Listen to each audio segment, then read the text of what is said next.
ГСП онлайн. Городские новости сейчас.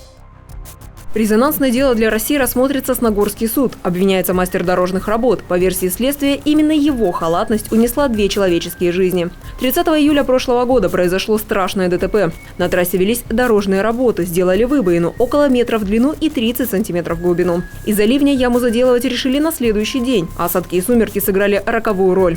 ВАЗ-21101 ехал из Ухты в Сосногорск. Водитель не заметил препятствия. Машину выбросило на встречную полосу. Десятку подмял под себя эвакуатор. 2 мужчин, сидевших на переднем сиденье, погибли. Пассажиры, 3 девушки, около 4 месяцев провели в реанимации. Прогноз был неутешителен, но они выжили. Строительные нормы и правила были нарушены мастером этой строительной организации. Не были выставлены заградительные щиты, не были выставлены проблесковые маячки. И данная яма фактически была оставлена в вечернее и ночное время суток без каких-либо опознавательных знаков. Был выставлен один единственный знак, которого явно недостаточно для предупреждения водителей.